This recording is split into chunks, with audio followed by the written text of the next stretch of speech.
Thanks very much. If I could have my first slide, I really put my emphasis on the second P, which is prevention, and what to think about, what we might be able to do generally, and really what and for whom.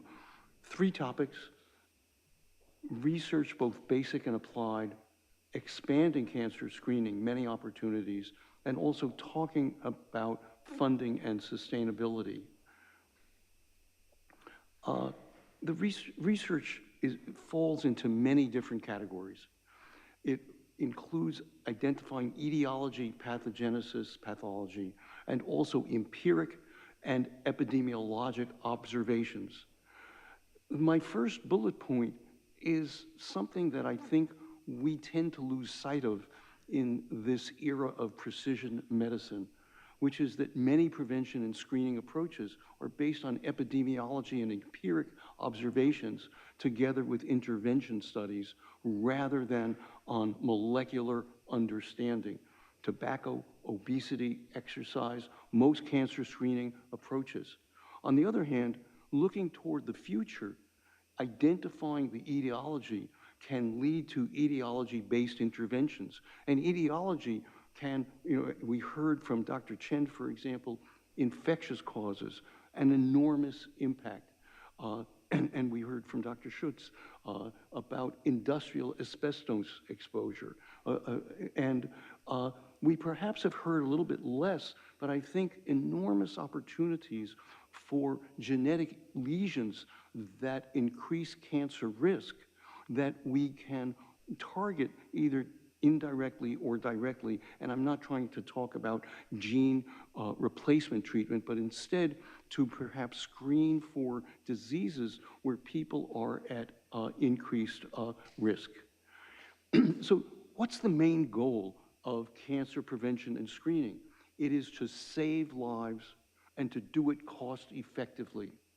And it really is preventing or screening for asymptomatic abnormalities, not symptomatic disease. And currently, we screen in many different ways, identifying precancer for colorectal and cervical cancer, cancer for lung and breast cancer, or a blood test with PSA screening for prostate cancer. There are many ways of trying to expand cancer screening. One way is to more widely disseminate current screening approaches. This requires implementation research, and we've heard a bit about implementation research, especially from Dr. Schutz, and I think it is really a very important component. Expanding the eligible population.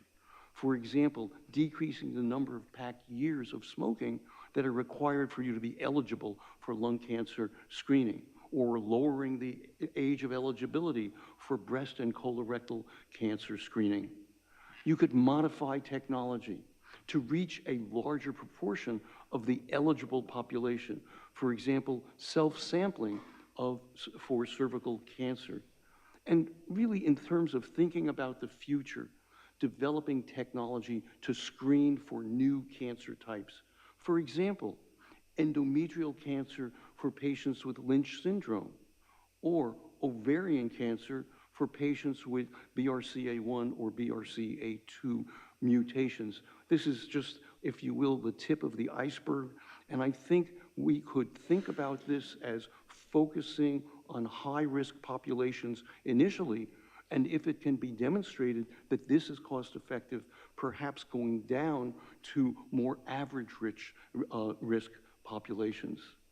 There are important potential downsides that we can at least try to avoid. The first is lead time bias when preventing or screening for asymptomatic disease. Chest X-ray screening for smokers is able to identify asymptomatic cancer. But in several studies, it didn't save lives.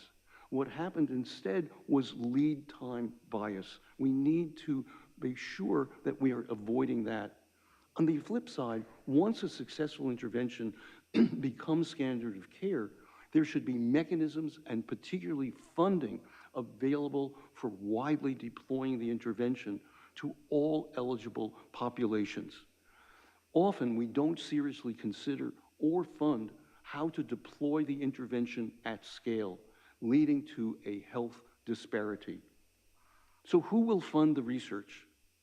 We've heard, particularly from Dr. Johnson, about the importance financially of the private for-profit sector for cancer treatment. But when we're talking about cancer prevention and screening, there generally are not sufficient interest on the part of the private sector, and therefore public sector funding is needed for most prevention and screening research.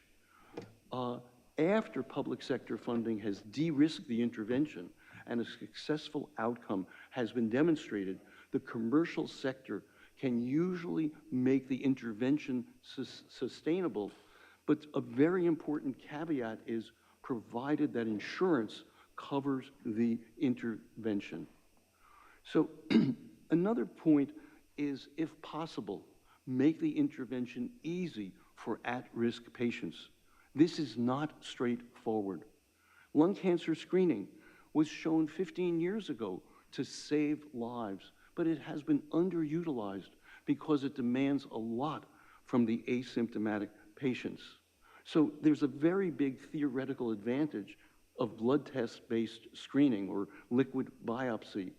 But the problem is that what many people call multi-center, multi-cancer early detection tests, they do not mainly diagnose early cancer. Instead, they are most sensitive for detecting stage 3 cancer. Therefore, at NCI, we call them multi-cancer detection tests rather than early detection tests. But the second problem is MCDs can diagnose asymptomatic cancer, but as yet, there is no evidence that such detection actually saves lives. And this becomes, I think, a very important issue. And when we're talking about international collaboration, these are questions that perhaps are best addressed with international research. So what are my take-home messages here? Prevention and screening research is expensive, but it's worthwhile. The standard is high for prevention and screening. Most funding of this type must come from the public sector. When a new candidate intervention is successful, there should be plans to include funding so it can be deployed at scale. For sustainability, insurance should cover the intervention. Thanks very much.